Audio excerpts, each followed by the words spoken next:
Hello everyone, welcome back. Today I am going to teach you how to find mean by direct method, shortcut method and step deviation method of group data. So today's first question is, from the following distribution calculate mean by number 1 direct method, number 2 shortcut method and number 3 step deviation method. Here methods are important. So first we'll do by direct method. So first column is marks. Marks is 0 to 10. After that 10 to 20, 20 to 30, 30 to 40, 40 to 50, 0 to 10, 10 to 20, 20 to 30, 30 to 40, 40 to 50, 50 to 60. After that frequency. Frequency is 10, 9, 25, 30, 16, 10. Now why this is group data? That is very important. Here there are 10 students who is getting 0 to 10 marks. Here there are 9 students who is getting 10 to 20 marks. Here there are 25 students who is getting 20 to 30 marks in this way. Now in group data, X is very important. X means mid value. X means mid value. Now to find X there is formula lower boundary plus upper boundary divided by 2 means 0 plus 10 divided by 2. 0 plus 10 divided by 2 means 5. Similarly 10 plus 20 divided by 2, 20 plus 30 divided by 2, 30 to 40 divided by 2, 40 to 50 divided by 2, 50 plus 60 divided by 2. That is first method. And the second method is, now what is the gap? What is the difference in the class interval? 0, 10, 20, 30, 40, 50. 50 minus 40 is 10, 40 minus 30 is 10, 30 minus 20 is 10, 20 minus 10 is 10, 10 minus 0 is 10. That means your gap is 10. So you first find out gap and add with the first number. That means 5 plus 10 is 15. 15 plus 10 is 25. Plus 10, 35. Plus 10, 45. Plus 10, 55. Do in this way, it is quite easy. Instead of adding upper and lower boundary divided by 2, instead of that, you have to do 1. After that, find out gap, add all the gap, you will get the answer. And the third column is fx. Fx means simply you multiply f and x. 10 5s are 50. Now 9 into 15. If you multiply, you will get 135. 25 into 25. 625. 30 into 35. 1050. 16 into 45. 720. 10 into 55. 550. 550. After that, you have to find out sigma fx. I have told you yesterday, sigma summation means total. You have to add everything. So if you add everything, you will get 3130, and you have to add total frequency, which is sigma f. If you add everything, you will get 100. Now mean equals to sigma fx divided by sigma f. So what is sigma fx? 3130 divided by 100. So these two will get cancelled. Answer is 31.3. This is mean by direct method.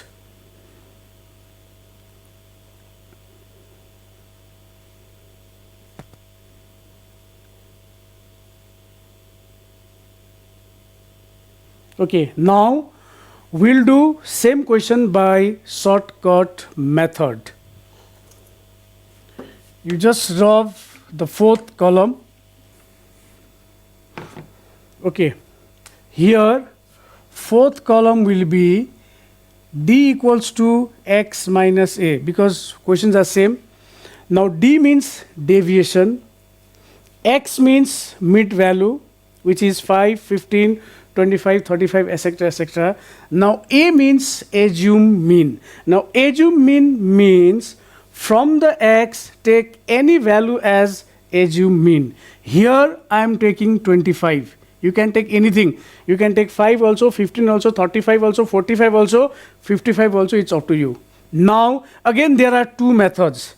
Simple method is x minus a. Since this is a, 5 minus 25, 15 minus 25, 25 minus 25, 35 minus 25, 45 minus 35, 55 minus 45. This also you can do. This is method number 1, okay, which is difficult.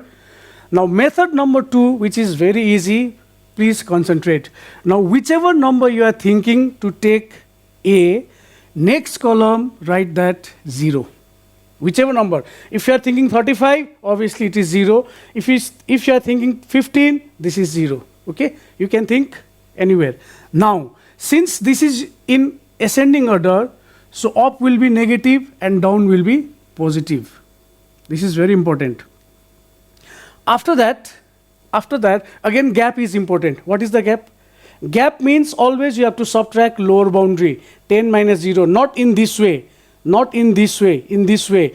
10 minus 0, 20 minus 10, 30 minus 20, 40 minus 30, 50 minus 10, 40, 50 minus 40. Obviously, if you subtract any lower boundary, you will get 10. So up will be minus, down will be plus, right?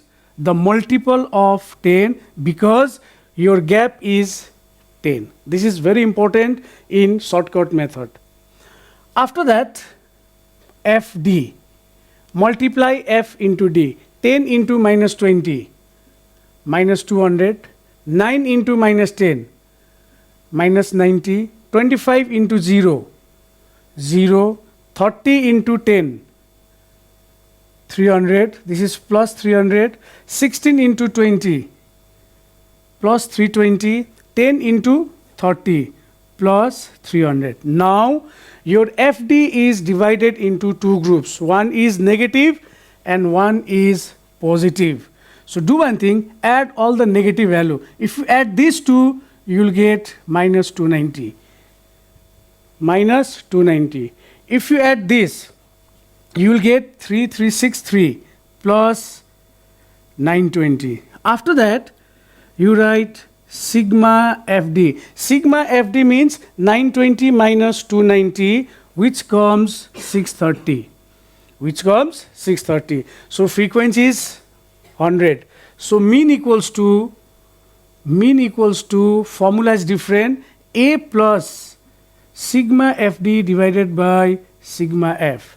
A plus sigma FD divided by sigma F. What is the value of A? 25 plus. What is sigma FD? 63, 630 divided by 100. Now this and this cancel. 25 plus 6.3. 25 plus 6.3 means 31.3. This is mean by shortcut method.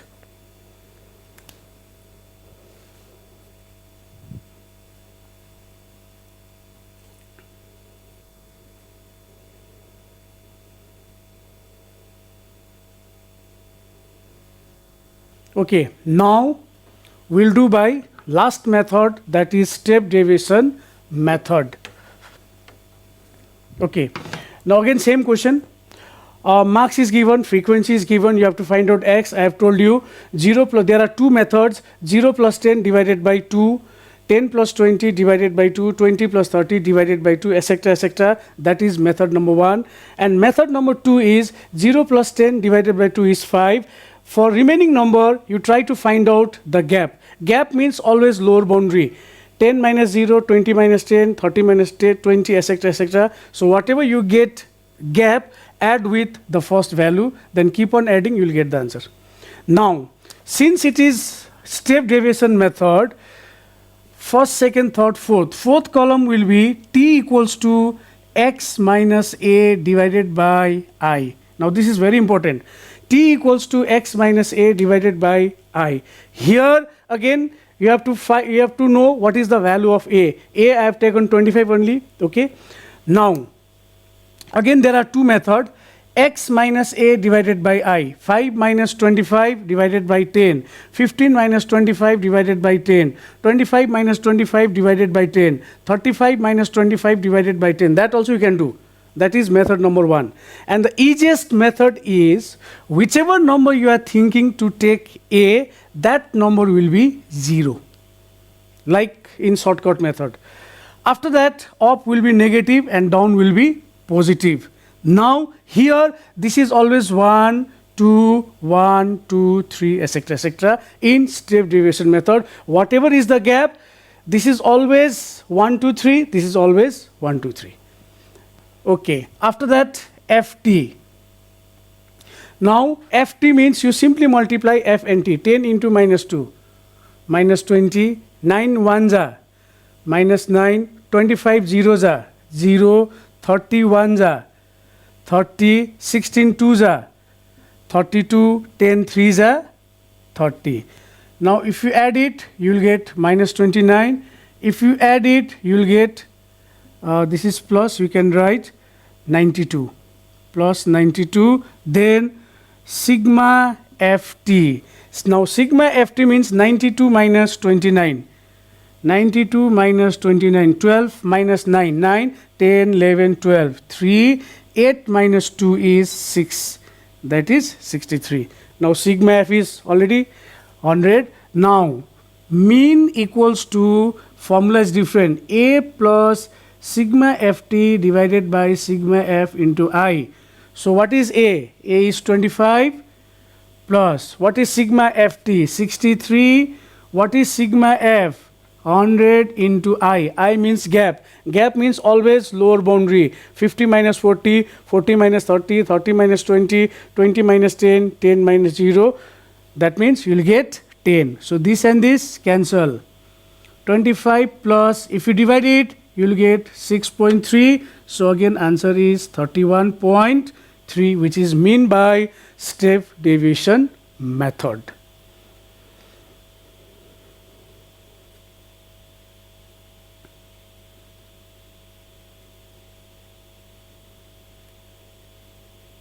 Okay, in ICSE so far shortcut method and step deviation method is important. Okay, so we'll do shortcut method and step deviation method.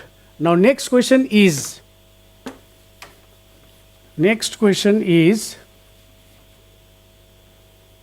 marks 0 to 50, 50 to 100, 100 to 150, 150 to 200, 200 to 250, 250 to 300. Okay. After that, frequency. Frequency is 4, 8, 16, 13, 6, 3. Now, next column is X. 0 plus 50 is 50 divided by 2 is 25. After that, you find out the gap. What is the gap? 50, 100, 150, 200, 250. That means gap is 50. Now add with 25, which is 75. After that, 125. After that, 175.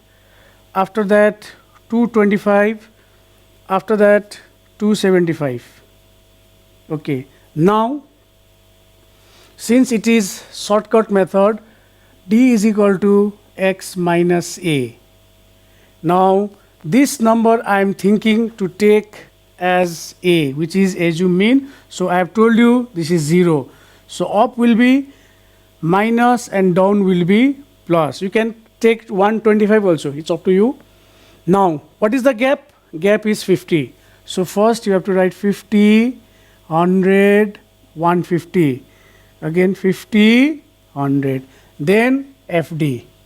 FD means simply you multiply F and D. 4 into minus 50, 150 means 600.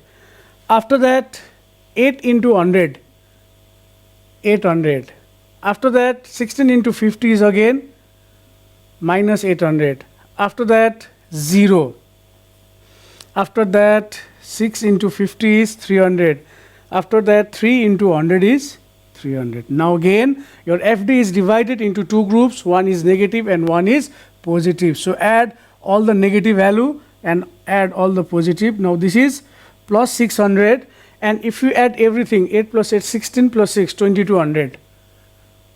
2200. After that, you write sigma FD equals to 2200 minus 1600 is 600 is 1600, but sign will be minus because 22 is greater. After that, sigma F. If you add everything, 50. Now mean equals to A plus sigma FD divided by sigma F. Now put the value 175 plus within bracket minus 1600 divided by 50. Now this and this cancel. 175 plus into minus is minus. Now 160 divided by 5. If you divide it, you will get 32. So 175 minus 32 is 143, which is mean by shortcut method.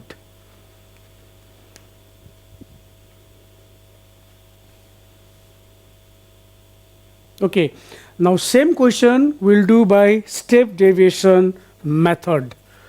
So I'll drop only these two columns. Okay, now next column is T is equal to x minus a divided by I. Now this time I'll take 125 as a. I've told you before also, it's up to you, you can take any value. Now whichever number I am thinking, that number will be 0. Since it is in ascending order, so up will be minus and down will be plus. After that, again I've told you before also, there are two methods. X minus a divided by I. 25 minus 125 divided by 50. 75 minus 125 divided by 50. That is quite lengthy. So instead of doing that, we are not doing that method. Whichever number you are thinking, write 0. Up will be negative, down will be positive, and it is always 1, 2, 1, 2, 3. Now next column is FT. 4 2s are minus 8, 8 1s are again minus 8, 16 zeros are 0, 13 1s are 13, 6 2s are 12, 3 3s are 9. Now add it. This is minus 16. This is minus 16 and this is plus 34. Plus 34. Therefore, sigma FT will be 34 minus 16 is 18. Therefore, mean equals to A plus sigma FT divided by sigma F into I. Now, A means this time I have taken 125 plus sigma FT means 18 divided by sigma F is 50 into I. I means gap. So, obviously gap is 50. So these two will get cancelled. 125 plus 18 is again 143, which is answer by step deviation method.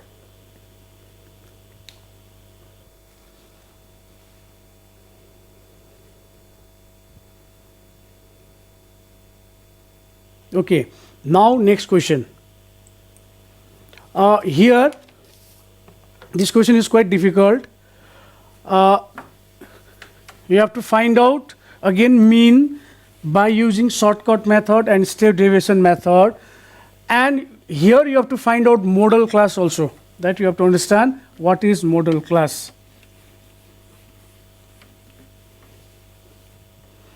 So first write class interval. You can write CI also. 45 to 50. After that 50 to 55. 55 to 60. 60 to 65. 65 to 70. 70 to 75. 75 to 80. Then write frequency. Frequency is 5, 8, 30, 25, 14, 12, 6. 12, 6. Now x. X means mid value. So here 45 plus 50 divided by 2. 45 plus 50 is 95. 45 plus 50, 95 divided by 2 is 47.5. 47.5. And second is 50 plus 55 divided by 2. 55 plus 60 divided by 2. I have told you before also it is quite difficult. So instead of doing that method, you try to find out gap. So what is the gap here? Gap is 5. So you please add the gap, which is 5. So 47 plus 5 is 47, 48, 49, 50, 51, 52. 52.5. 57.5. 62.5. 67.5. 72.5. And last one is 77.5. After that, since it is a shortcut method, so next column is D is equal to x minus a. So here from the x take any value as a. Here I am taking this value as a. Okay. Now I have told you before also to find D x minus a. 47.5 minus 62.5. 52.5 minus 62.5. So instead of doing that method, whichever you are thinking, write 0, and up will be minus and down will be plus. And what is the gap? Gap is 5. So write the multiples of 5. So that 5, 10, 15. Again 5, 10, 15. Now next column. Next column is FD. Now 5 into minus 15, minus 75, 8 into minus 10, minus 80, 30 into minus 5, minus 150, 25 into 0, 0, 14 5s are 70, 12 into 10, 120, 15 into 6, 90. This is plus and this is minus. Now add everything. Add everything. This is minus, this will be plus. Now if you add everything, you will get 305. 305. If you add everything, you will get 280. After that, write sigma FD. Now sigma FD means you have to solve these two. If you subtract this and this, you will get minus 25. After that, sigma F, which is 100. Now mean equals to A plus sigma FD divided by sigma F. What is mean? Sorry, what is assume mean? 62.5 plus what is sigma FD? Minus 25 divided by 100. Now 62.5 minus 0.25 divided 25 divided by 100 is 0.25. So if you subtract it, you will get 62.25, which is your answer.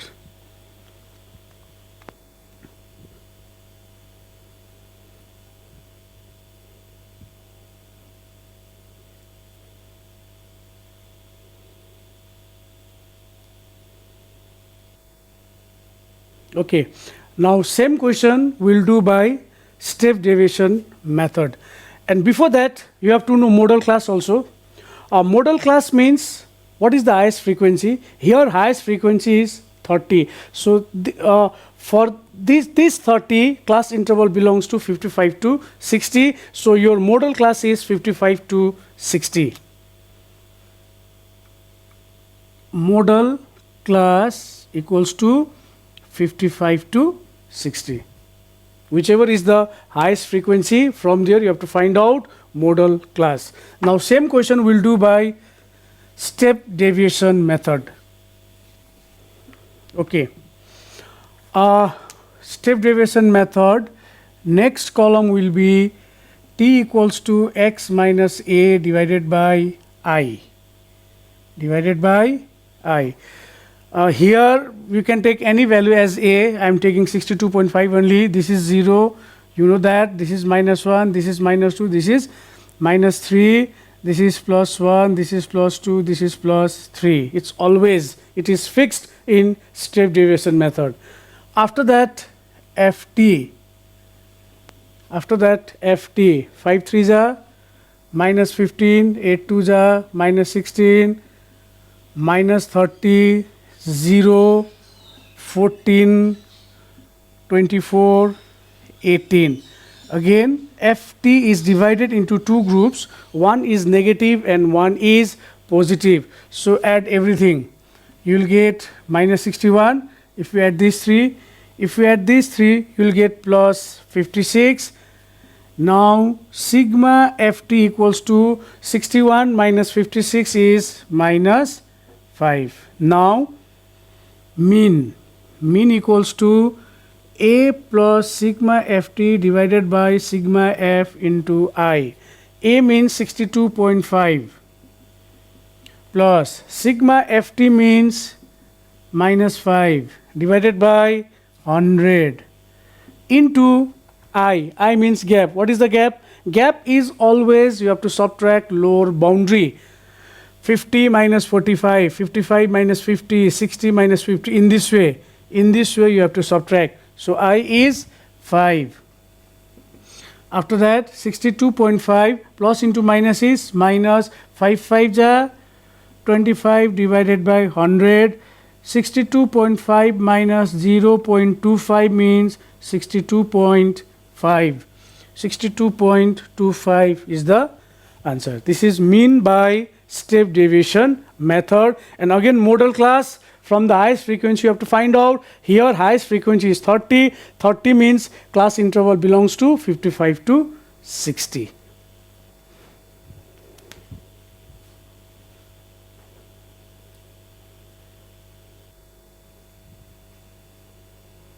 Okay, today's last question.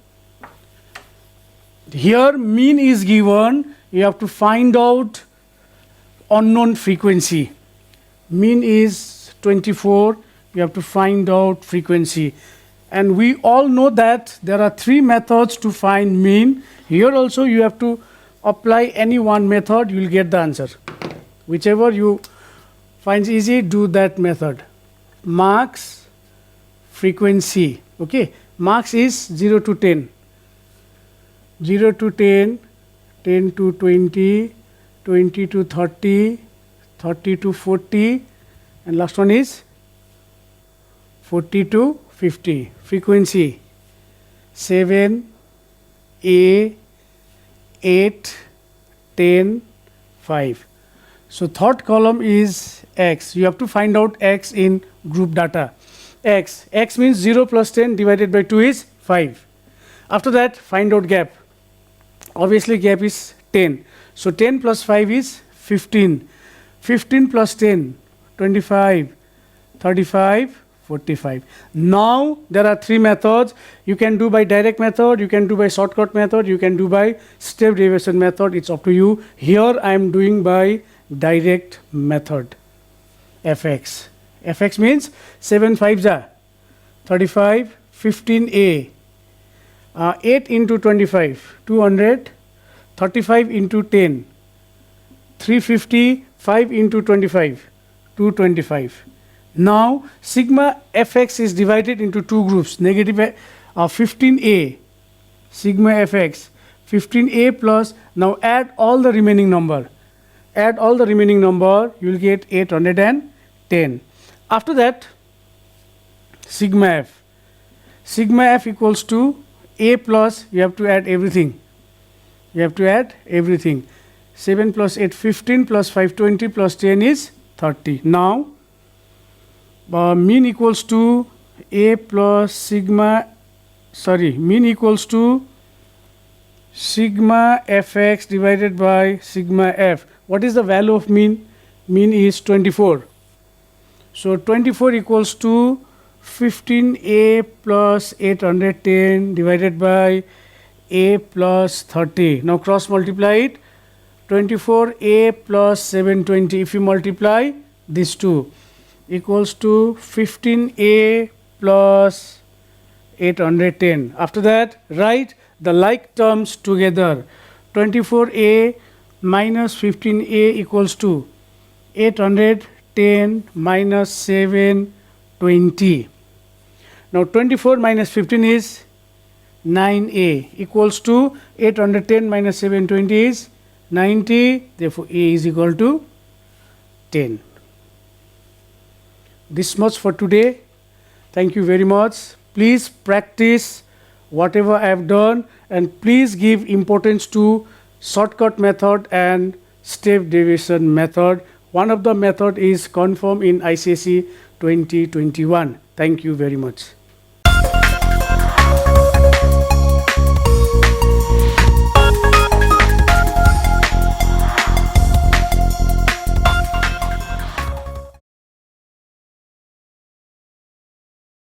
Good afternoon, students. Yesterday I explained you about, in my last class I explained you about acid-base salt chapter, in which we discuss about acid. And if you remember, in my last class we discussed about definition of acid, old and new definition. Along with that, I have shown you the classification of acids. In today's class, we'll see the preparation of acid. Okay. You can see there are four major preparation of acids. One is from non-metal, number two is from non-metallic oxide, also known by the name acetic oxide, 3 from non-volatile acid to volatile acid, and 4 from volatile acid to non-volatile acid. So these are the four preparation of acid, which I will show you one by one.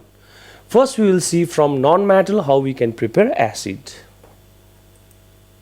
So from non-metal, okay, if you want to prepare acid, we can prepare hydroacids. You can see there, when hydrogen and iodine, H2 means hydrogen, I2 means iodine. So when hydrogen and iodine reacts, it forms hydrogen iodide or hydroiodic acid, we say. Hydroiodic acid we say, okay, and it is a hydroacid because there is no oxygen. Similarly, when hydrogen and chlorine reacts, we get hydrochloric acid. Again, it is an hydroacid because there is no oxygen in it. Okay, so do remember, students, from non-metal we can prepare hydroacid, and two examples of it is hydroiodic acid and hydrochloric acid. So when you react hydrogen and iodine, you get hydroiodic acid. When you react hydrogen and chlorine, you get hydrochloric acid, and these are the two preparation of acid from non-metal like hydrogen and iodine, hydrogen and chlorine. Next we will see the preparation of acid from non-metallic oxide, also known by the name acidic oxide. But before I proceed this, check here. Do remember, students, there are two kinds of oxide. One is called non-metallic oxide, non-metallic oxide. The other is called your metallic oxide. Metallic oxide, okay. One is non-metallic oxide, the other one is what? Metallic oxide. There are some other type of oxide also, but right now you require these two, non-metallic oxide and metallic oxide. Okay, the example of non-metallic oxide is your carbon dioxide, sulfur dioxide, nitrogen dioxide, and many more. Example of metallic oxide is your sodium oxide, potassium oxide, calcium oxide, and many more. Now, this is non-metal oxide. Carbon, sulfur, and nitrogen is non-metal. Carbon, sulfur, and nitrogen is non-metal. So this is called non-metal oxide, non-metal oxide, non-metal oxide. Whereas sodium, potassium, and calcium are metal. So it is metallic oxide, metallic oxide, metallic oxide. Now, when this non-metallic oxide reacts with water, let's see what we are going to get. When this non-metallic oxide reacts with water, when this non-metallic oxide reacts with water, and let us see when this metallic oxide reacts with water, what we get?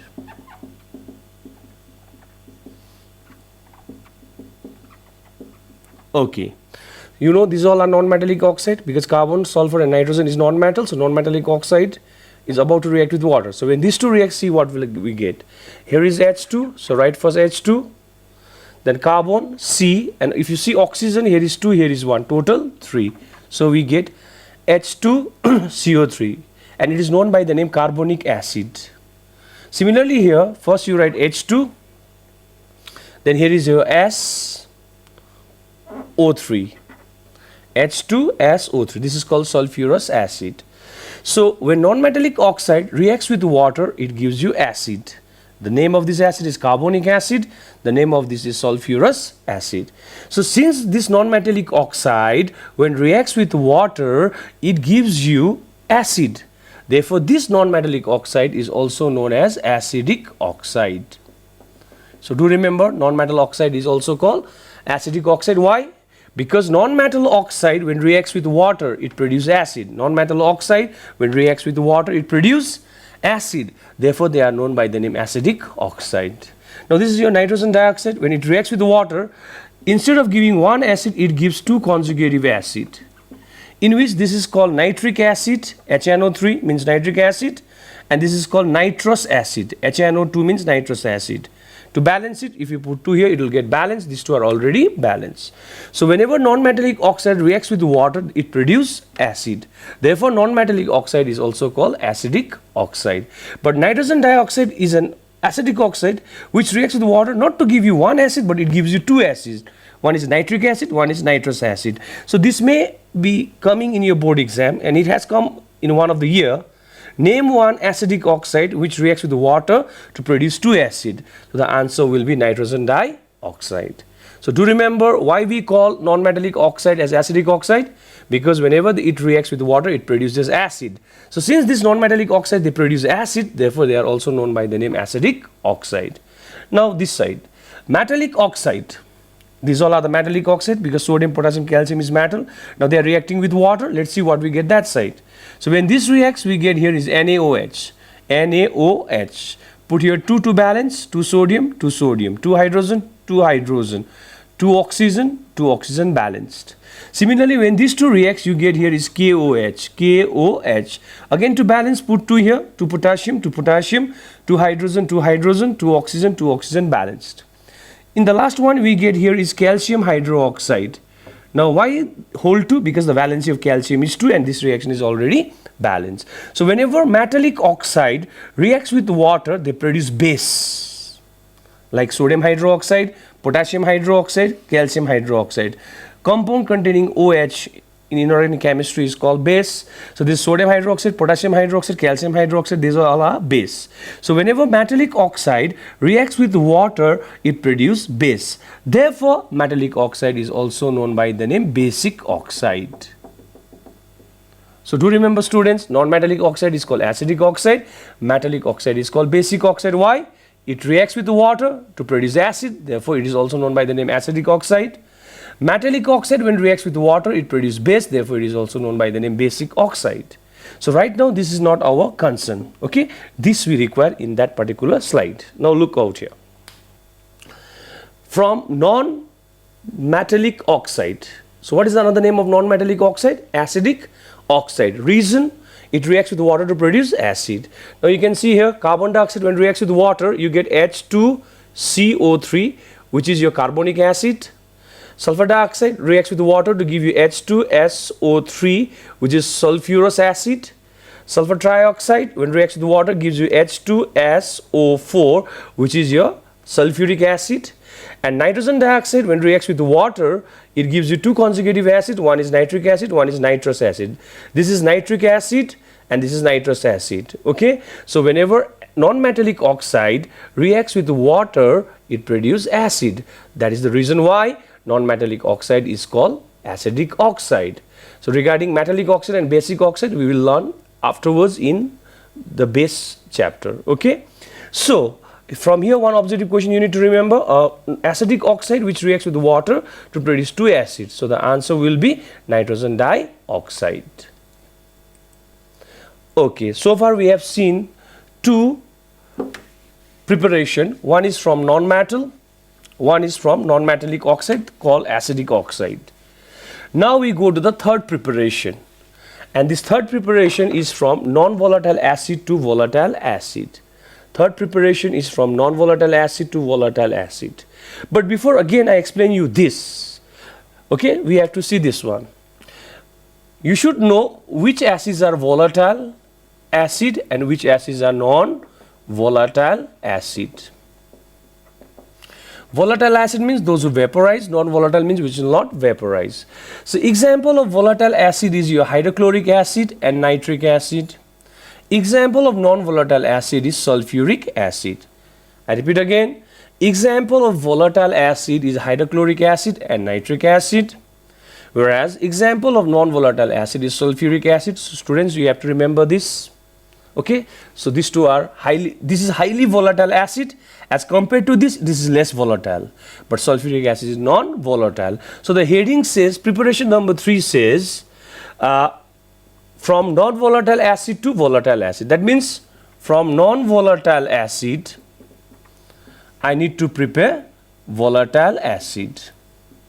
From non-volatile acid, I need to prepare is what? Volatile acid. Now, how to prepare it? Let us see. Example of non-volatile acid is sulfuric acid. Example of volatile acid is HCl, that is hydrochloric acid. Example of non-volatile acid is your sulfuric acid. Example of volatile acid is your HCl. So I am making 4-5 reactions for you, and I said you last class that reaction should not be mugged. You need to practice it. Another example of volatile acid is your nitric acid. Another example of volatile acid is your nitric acid. Okay. Now, in this case, these are the non-volatile acid, that is sulfuric acid. Volatile acid is hydrochloric acid and nitric acid. So I want to prepare volatile acid from non-volatile acid like sulfuric acid. Now, if you compare, here is chlorine. In this reaction, there is no chlorine. So that means you have to react with a compound containing chlorine. Similarly, here is Cl, but here is no Cl, means we need to react with the compound of chlorine. Here is NO3, but here is no NO3, means I need to react with the compound of nitrate. NO3 means nitrate. Here is NO3, but here is no NO3, that means I need to react with the compound of nitrate. So this is how I frame the reaction for you all. Now which compound of chlorine to be taken? So I would like to say, or which compound of nitrate has to be taken? Usually we take the compound of sodium and potassium. So you can take here sodium chloride, and you can take here is sodium nitrate. But instead of sodium, you can take potassium also. You can take sodium or potassium. So right now I have taken is sodium chloride. Now I am going to heat this below 200 degrees Celsius. Another one I am going to heat above 200 degrees Celsius. One I am going to heat below 200 degrees Celsius to prepare nitric acid. One I am going to heat above 200 degrees Celsius to prepare nitric acid. So if you see, I have taken 2 examples of each.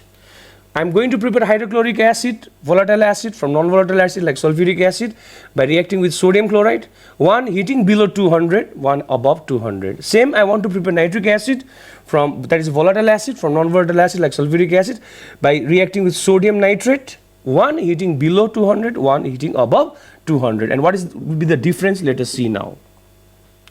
When you heat below 200 degrees Celsius, okay, from here, only one hydrogen will get substituted.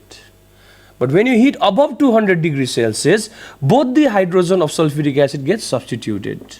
So if you see here, students, I have replaced one hydrogen, and here both the hydrogen. Below, replace one hydrogen. Above, replace both the hydrogen. Now since I have replaced one hydrogen here, in place of that I am going to put one sodium. Since I have replaced here 2 hydrogen, so I am going to put here is 2 sodium. So this is the difference. If you see, reactant is same, even one of the product is same, only one product is differing. Here you are getting sodium hydrogen sulfate, also known by the name sodium bisulfate. The other is called sodium sulfate. So students, always remember, when you heat below 200, you will replace one H of sulfuric acid, with metal like sodium, potassium. Here I have taken sodium, but above 200 you have to replace both. Now this one. Again in this I am hitting one below 200, one above. So when you hit below, how many H to replace? 1. So here remains HSO4. Above, how many to replace? Both. So what remains here is SO4. Now in place of 1H, from here you take the metal, sodium. In place of 2H you take the metal from here, that is what? 2 sodium. So when you heat below 200, you get bisulfate of metal. When you heat above 200, you get metal sulfate. Okay students, in place of this, as I said, you can take what also? Potassium. So what if I take here potassium? Potassium chloride, potassium nitrate, potassium nitrate. Everything will be same, just replace sodium with potassium. Replace sodium with potassium. So earlier you got sodium bisulfate and sodium sulfate. Now you get potassium bisulfate and potassium sulfate. Other products will remain same. So there are total 8 reactions, 4 with respect to NaCl and 4 with respect to KCl. Now this question has come in your ICSE several times. This question comes in right on the balance equation form, or they will say you to prepare volatile acid from non-volatile acid, and it has been asked in objective questions also. Okay, before I explain you that, let us balance some of the reactions here. This is already balanced. Heating below 200 is already balanced. Now above 200, you can see here is 2 potassium, here is 1. So if I put 2 here, 2 potassium balance, 2 chlorine balance, 2 hydrogen balance, 1s balance, 4O balance. Similarly here also below is already balanced. Above 2 potassium, 2 sodium, 2 nitrogen, 2 hydrogen, 2 potassium, 1 sulfur, oxygen, 3 2 is a 6 plus 4, 10. 3 2 is a 6 plus 4, 10. So the reaction is balanced. So students, do remember, do not feel scary about reaction in chemistry. You have to learn how to frame it, and it becomes really easy. Now the question may be asked this way: name the salt, okay, from which hydrochloric acid is prepared from sulfuric acid. So you have to give the name of the salt from which we prepare hydrochloric acid from sulfuric acid. So the answer will be either sodium chloride or potassium chloride.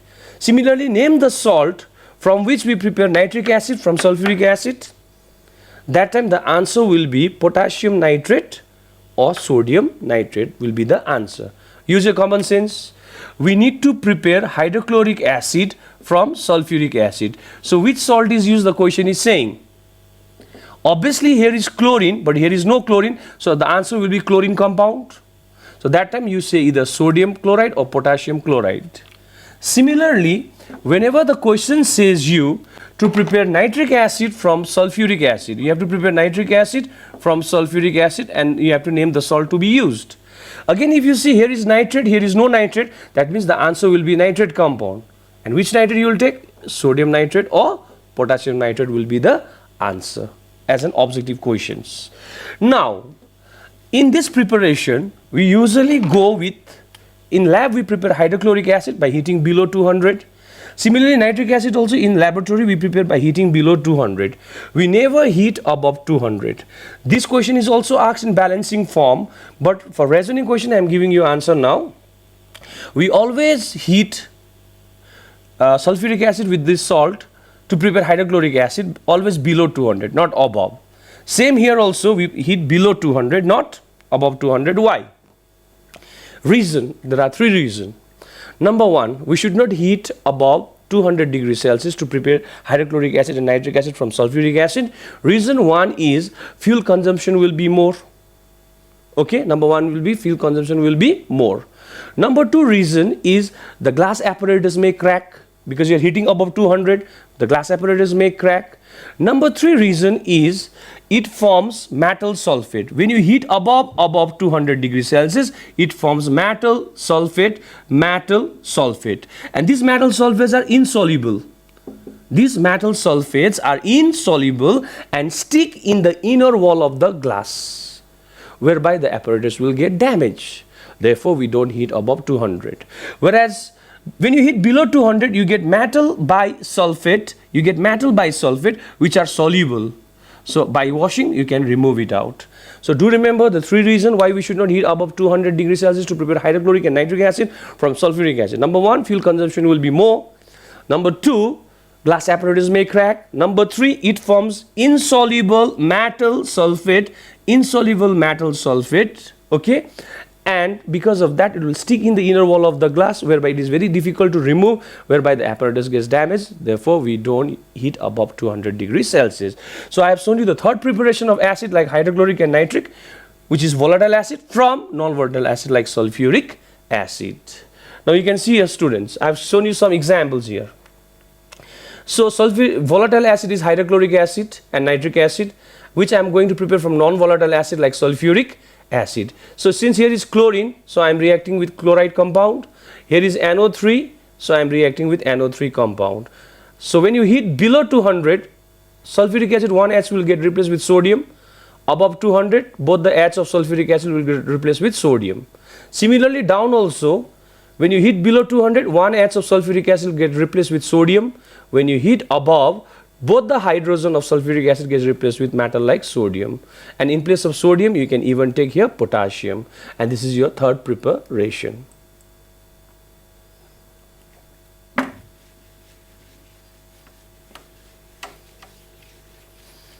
Okay, now we will see the fourth preparation of acid.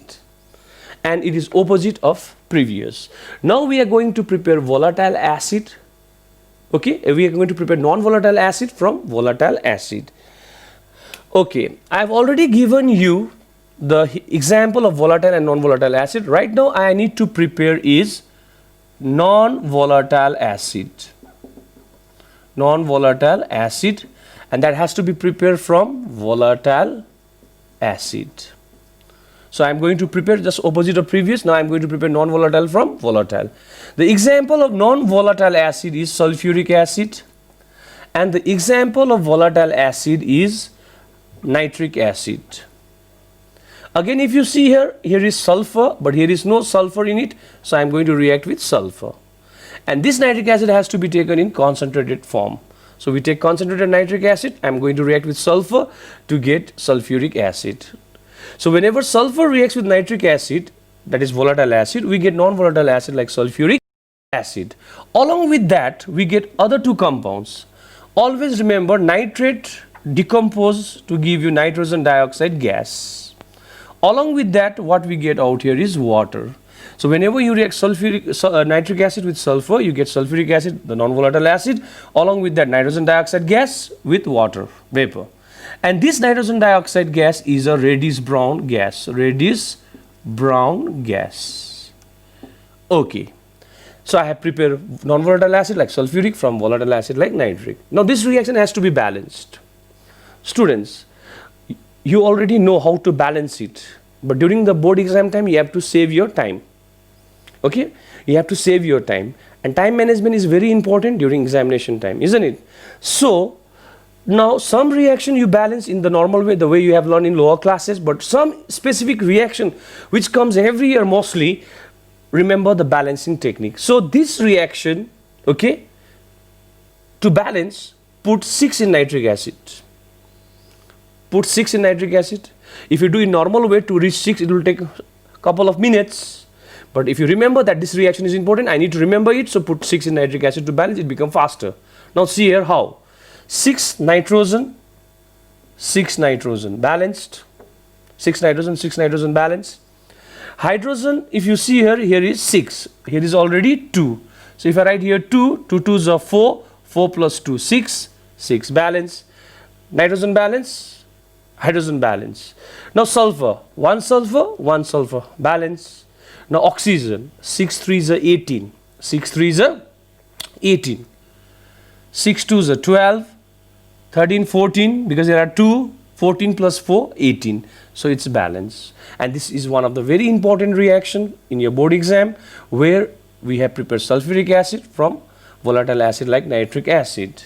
Now, do remember student, sulfur, everyone knows, its another name is brimstone. Keep this in mind. Sulfur is also known by the name brimstone. which is yellow in color. And in this reaction, student, nitric acid acts as oxidizing agent. Oxidizing agent. Now let us see how the question has been asked in your board exam. First question, name a non-metal which reacts with nitric acid to give you sulfuric acid. Answer will be sulfur. Second question, name the concentrated acid which reacts with sulfur to give sulfuric acid. Answer will be nitric acid. Third question, name the acid form when sulfur reacts with nitric acid. Answer is sulfuric acid.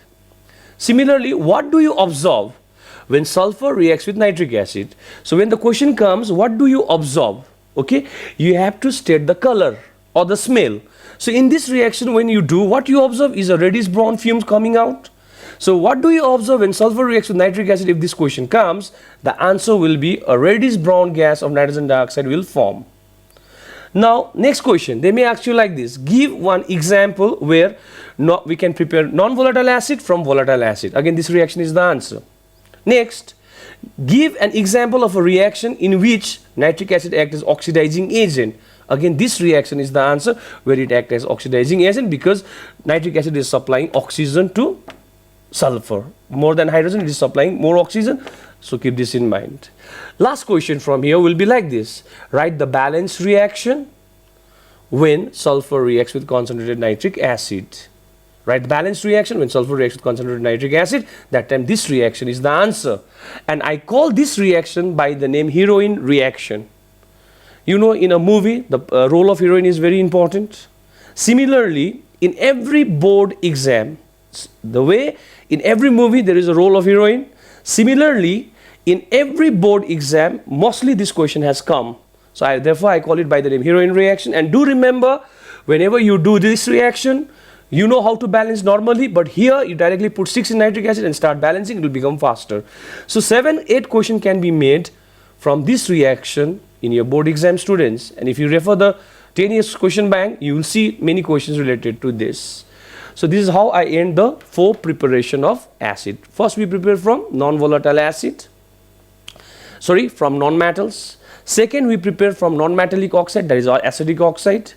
Third, from your non-volatile acid to volatile acid. Fourth, volatile acid to non-volatile acid. And this is the preparation of acids. So students, in today's class, I explain you about preparation of acid, the 4 major preparation of acid. Do learn the reactions. This reaction has come many times in board exam, especially that volatile to non-volatile and non-volatile to volatile. So when I come in my next class, I will explain you about properties of acid. Thank you very much.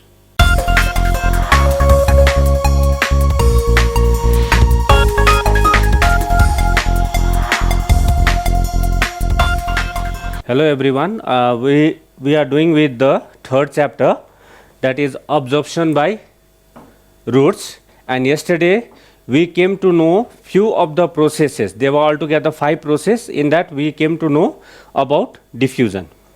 Now today we will be discussing another process that is called as osmosis. Now first of all, definition, what is osmosis? Osmosis may be defined as the passage of solvent molecule from a region of their higher concentration. First of all, you need to understand what do you mean by solvent molecule. Okay. So yesterday, first of all, let's try to see solute plus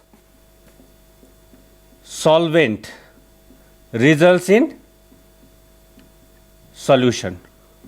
Okay. So solute can be any chemical. Okay. It can be minerals, okay, or it can be salts. We are talking about the chemical, we are talking about the minerals, we are talking about the salts, we are talking about the nutrients. These are solute. Now what is solvent out here? Solvent is water, okay, leads to a solution. So suppose say for example, if I take sugar, example, sugar is a solute plus solvent is water, it results in sugar solution. So so osmosis may be defined as the passage of solvent molecule. Solvent molecule is the water from a region of the higher concentration. That means water molecule should be more enough to a region of the lower concentration. Wherever the water molecules are less, it moves to that direction through a semi-permeable membrane. Okay, through a semi-permeable membrane. Now you have to understand what do you mean by semi-permeable membrane. First of all, let's try to see one word, that is permeable. Okay, permeable, which can fully pass, which can fully pass. Okay, which can fully pass. Like you take a sieve, here you put the water, water can easily pass through. That is permeable. Now when I say semi-permeable, that means not fully. Some of the molecules are held behind.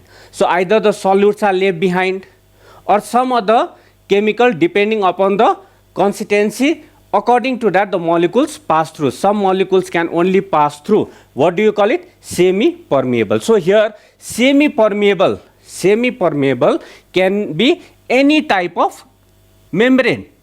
Okay, depending upon on which substances, on which things we are using it. Suppose we are talking about a cell. So in the cell, then you see that cell membrane.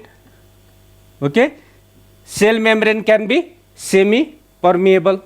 So it depends upon what we are using. So semi-permeable means partly a substance can easily pass through, partly, not fully. That is semi-permeable membrane. So any type of molecule moving from their higher concentration, their quantity is more, to the region of the lower concentration. The key word that you have to understand, that what should be mentioned? It should be mentioned semi-permeable membrane. Whereas in diffusion, you came across molecule moving from higher concentration to lower concentration. That was diffusion. But in this also you have to understand higher concentration. What keyword are there? One is the solvent molecule. Solvent molecule means out here the water. From a region of the higher concentration, another keyword, to a region of the lower concentration, another keyword. The main keyword out here is semi-permeable membrane. Then this type of movement of molecule, what do you call it? You call it as osmosis. Now you see, in this what do you find? You find this part. This is the semi-permeable membrane. Okay. Now this side, what do you see?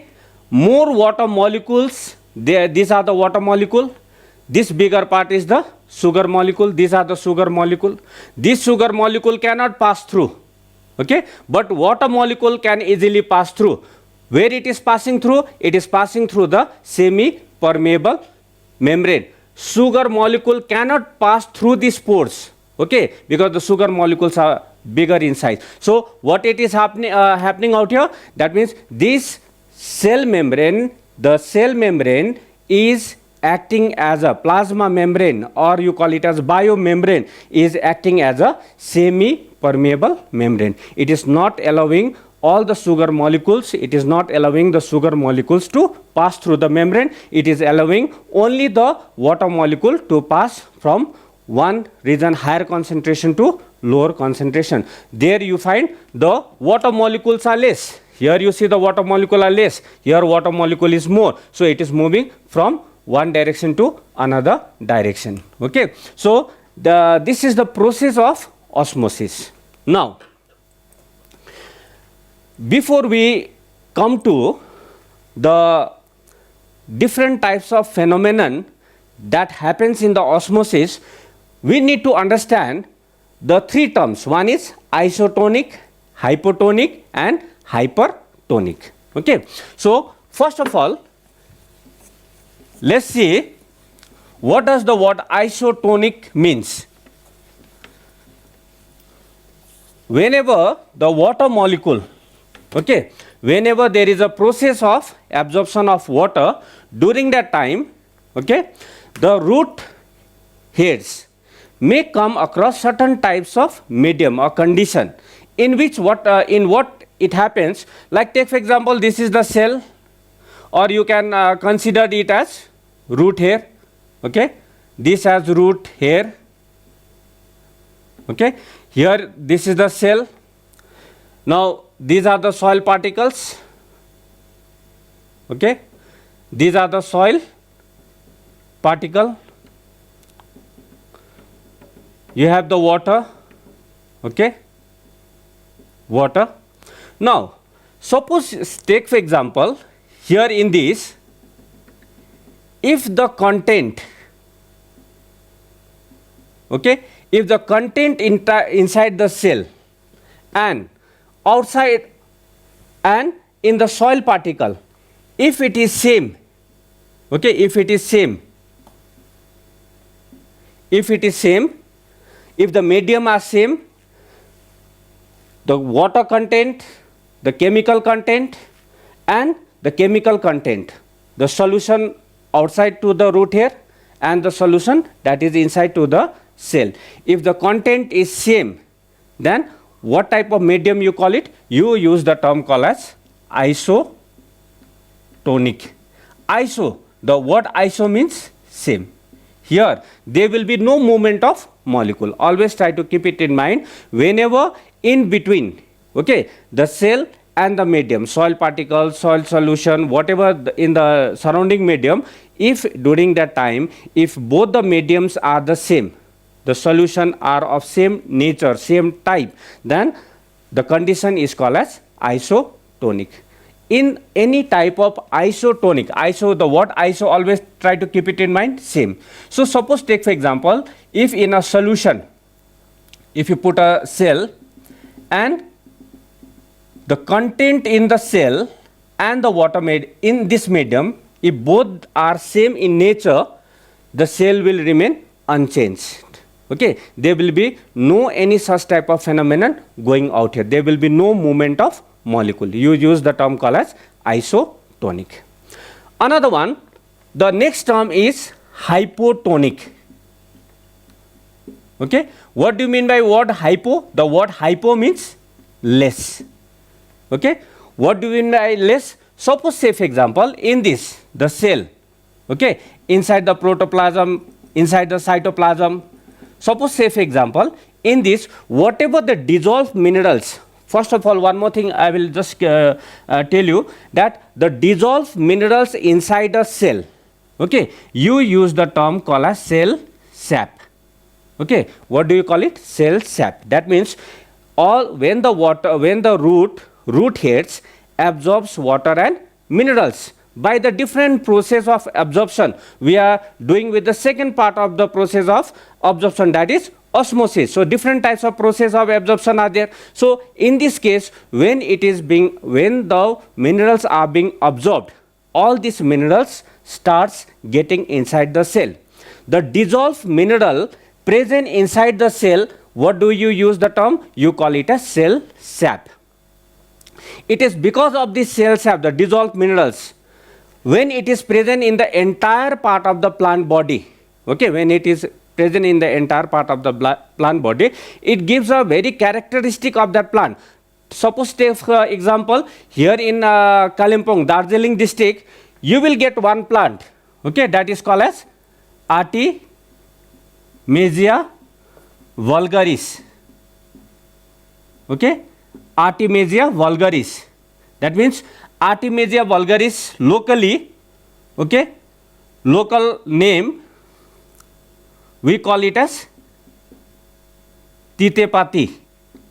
Okay, whenever you pluck the leaf of titepati, or that is Artemisia vulgaris, you get the smell, the astringent smell, you get it. The smell is due to a particular type of minerals that is present in the plant. So in the plant, whatever the dissolved minerals are there, that is giving the characteristic smell of this Artemisia vulgaris. This chemical, when you extract it from the plant, we use the term called as alkaloid. Okay, we use the term called as alkaloid.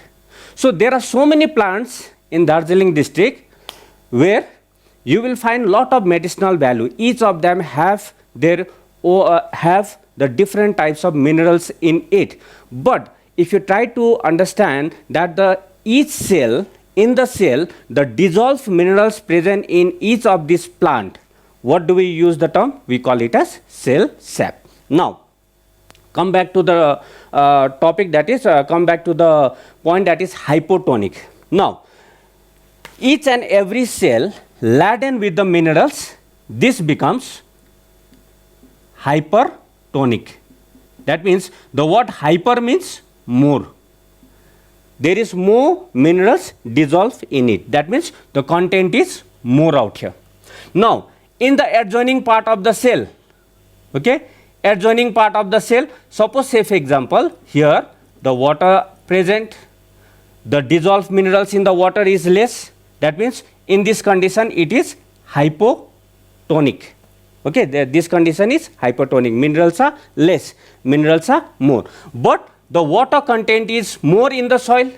Water content is less. Why water content is less in the cell? Because there is more minerals, there is more nutrients, there is more chemical, there is more salts deposited in the cell. So thereby it becomes hypertonic, water becomes less.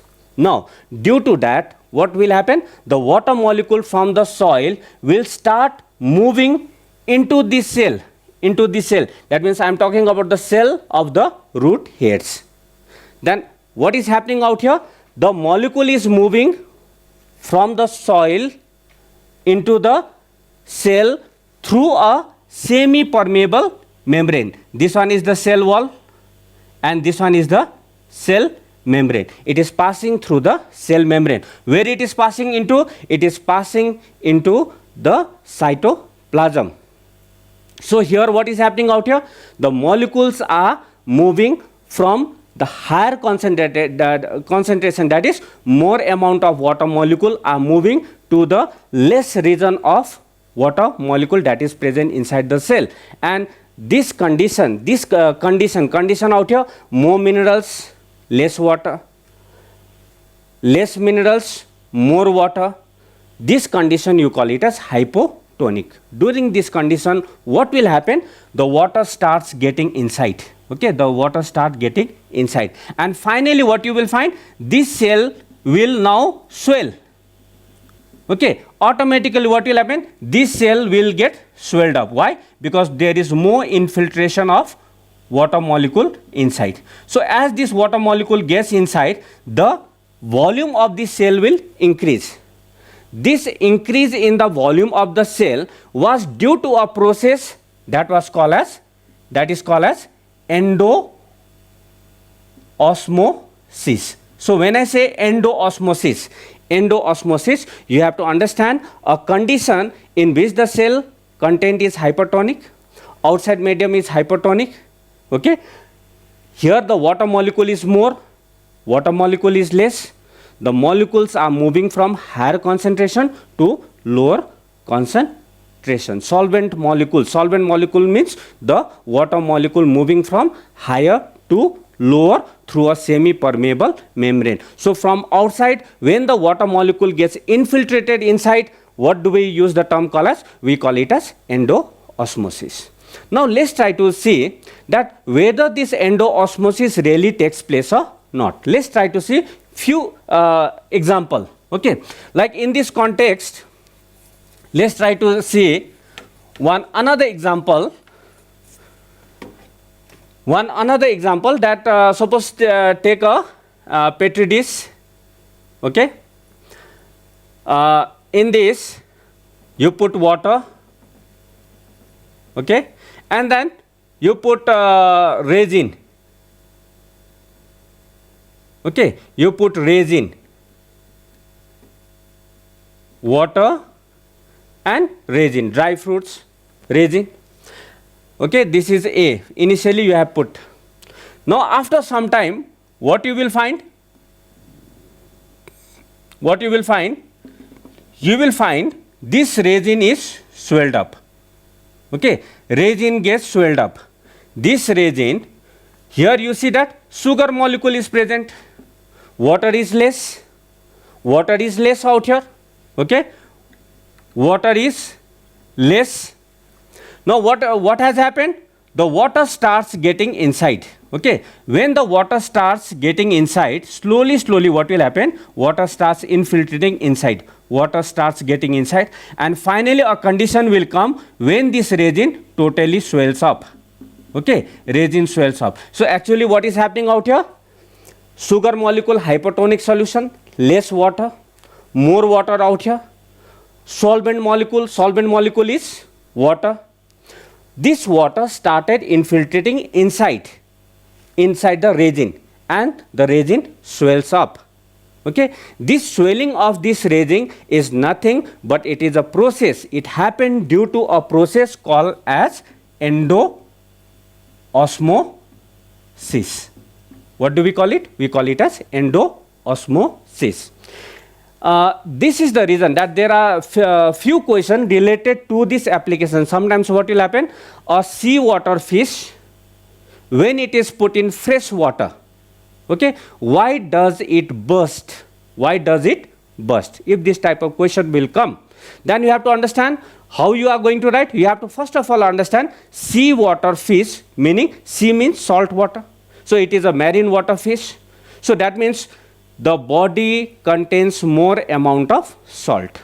That means it is hypertonic. Less water is there. Concentrated salt solutions, salt are present. Now when you put in fresh water, salt is less. So automatically it is more water. When you are putting this fish concentrated with salt in the water, then the water starts getting inside. Due to that, what will happen? The fish swells up. When the fish swells up, it leads to crack or it leads to bursting. And when I say bursting, I'm not talking about like it bursts like a cracker. I mean to say the membrane burst. You will find some cracks appearing in it. This is what type of phenomenon you call it? It is the phenomenon due to endo-osmosis. And what is the medium out here? You see, fish, salt is more.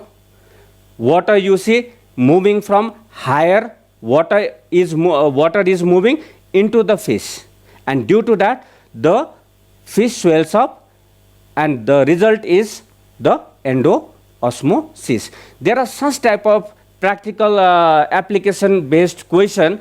You have to use the logical understanding that in any one of this medium, one medium has to be hypotonic, less water molecule. When the water molecule moves from higher concentration, solvent molecules, that is water molecule, move from higher concentration to the region of lower concentration, it results in osmosis. And the phenomenon to get inside, water infiltrating inside, we use the term called as endo-osmosis. Now the another one that is called as hypertonic. Okay, so in what do you mean by the term hypertonic? Here you see resin.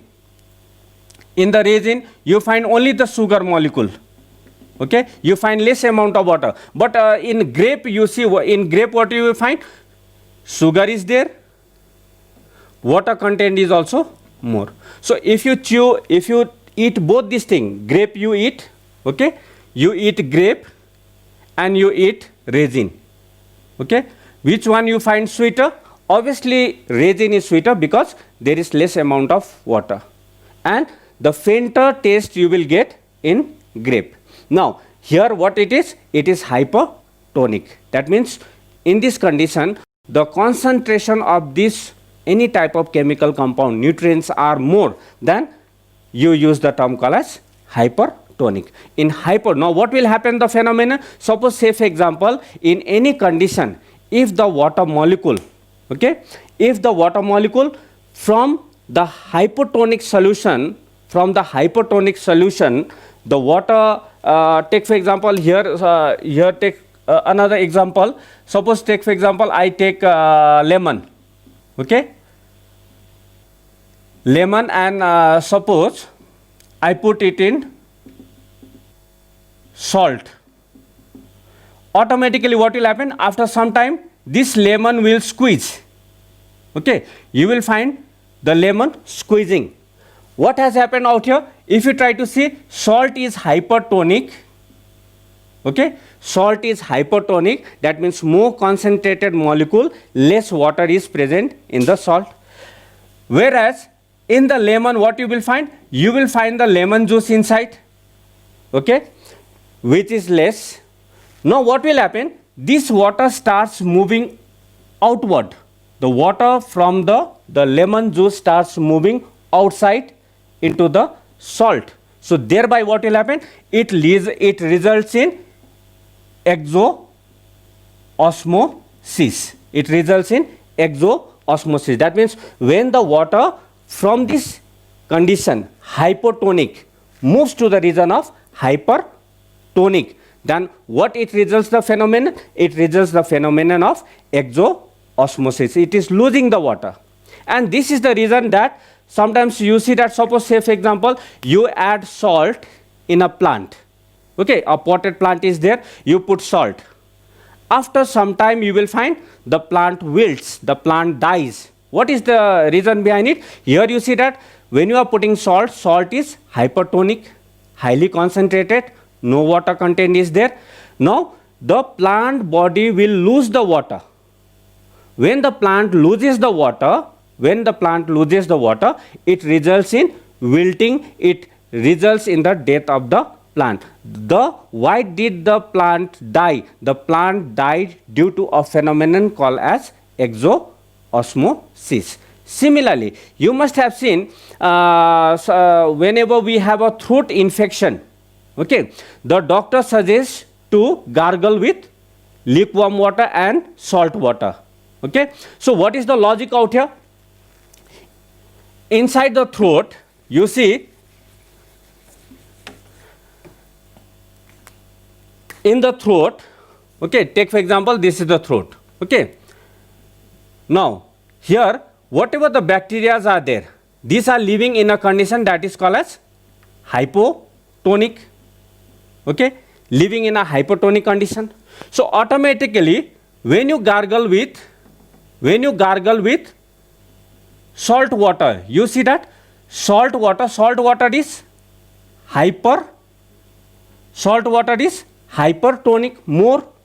So automatically what will happen? This bacteria, okay, whether it is rod shape bacteria or round shape bacteria, bacillus, coccus, whatever it is bacteria, this bacteria from here, when it comes in contact with the salt water, this is salt water, okay, salt water, then it loses the water, okay, it loses the water, it loses its cytoplasmic content, it loses the water from its body. When it is losing the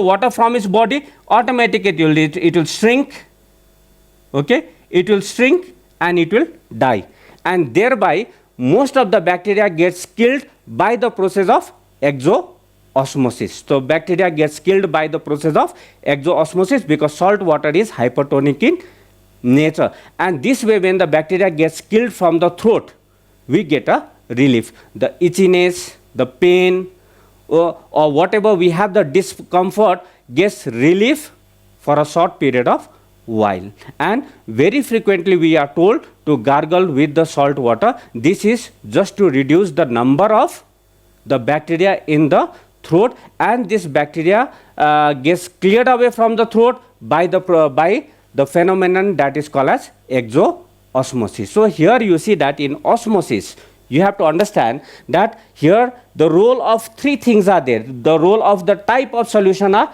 isotonic, hypotonic and hypertonic. Always try to keep it in mind. There are so many such type of question, okay. Like sometimes what will happen, a fresh cow dung is not applied over the plant, okay, in an agricultural land. Why? What we use? We use manure for that. what is the reason that we do not use cow dung and we use manure? The reason is that cow dung is hypertonic. As you put this fresh cow dung in the plant, what will happen? The plant will die by the process of exoosmosis. What is the key term that you have to mention out there? That the cow dung is hypertonic, the plant body is hypotonic, the plant loses the water by the process of exoosmosis, and thereby the plant dies off. So when you are using the term like hypertonic, hypotonic, exoosmosis, these are some of the key words that you should mention when you are explaining, so that you can score good marks.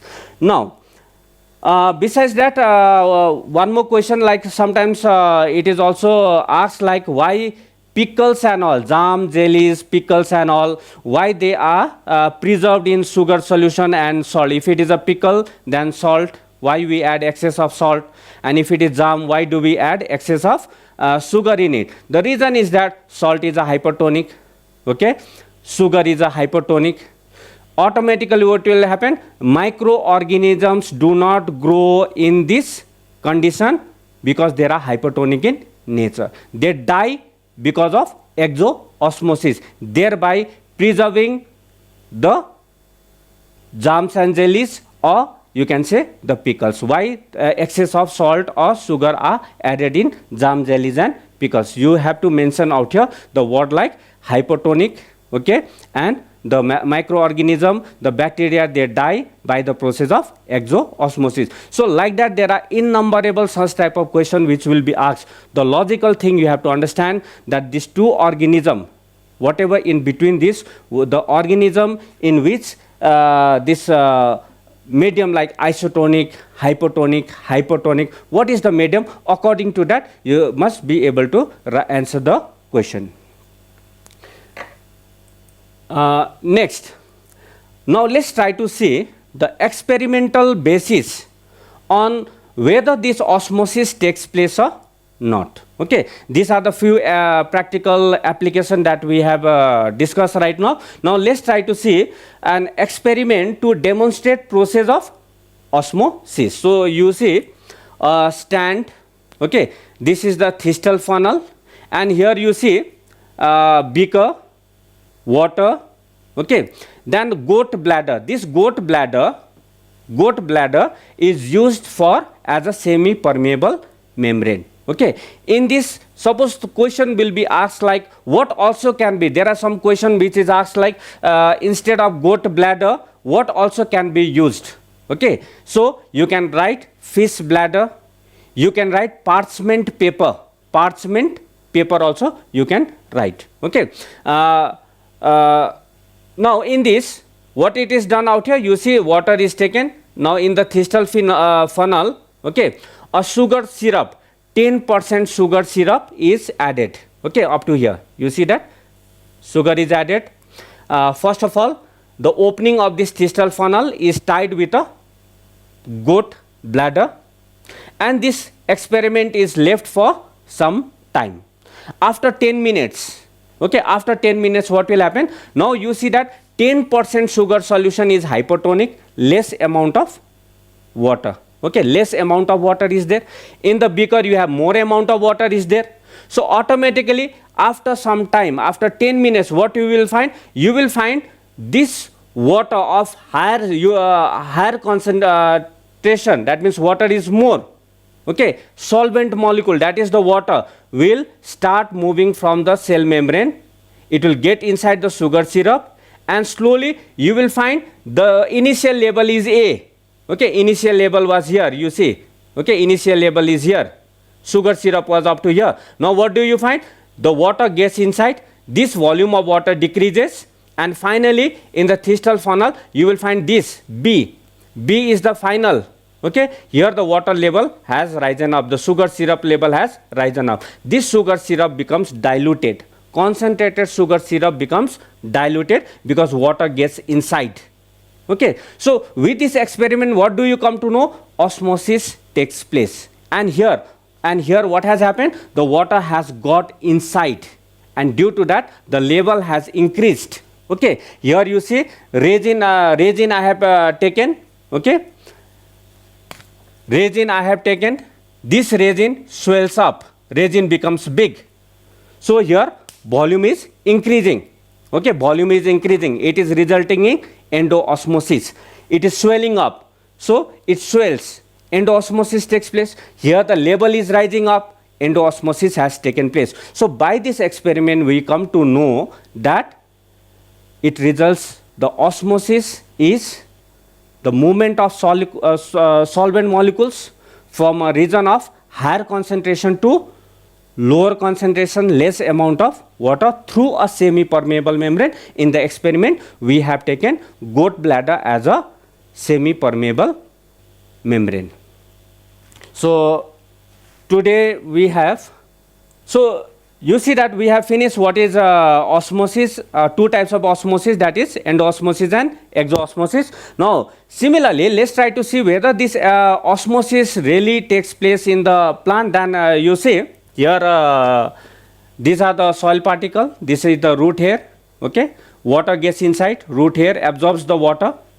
The absorption of water is by the process of endoosmosis. Here you will find epidermal cell, and in my previous class I told you the root hairs are the extension of epidermal cells. Okay, cytoplasm inside, there is more minerals dissolved in it, so due to that you call it as cell sap. So automatically what will happen, the water molecule from higher concentration, that means the universal solvent, more water molecule is moving to the region of lower, that means water is less inside the cytoplasm. So this way there is a passage of this water molecule from one cell to another cell, and finally the water are directed. Where the waters are directed? The waters are directed to the xylem vessels. And you have to understand the conducting system in a vascular plant. Okay, so when I say vascular plant, you have to understand the any type of plant which has xylem and phloem, they are called as vascular plant. So the conducting system in a vascular plant, whichever absorbs the water and mineral, and from there the tissue that transports this water and minerals to the upper part of the plant body, okay, you call it as xylem tissue. Finally each of these root hairs, they absorb the water, pass it from cell to cell, and finally where it is directed, the water is directed into this xylem vessels. Okay, it is directed into the xylem vessel. The xylem vessels distributes this water to the entire part of the plant body. So this much for today. In the next class we will be discussing some other process by which the plant absorb water and minerals. Thank you.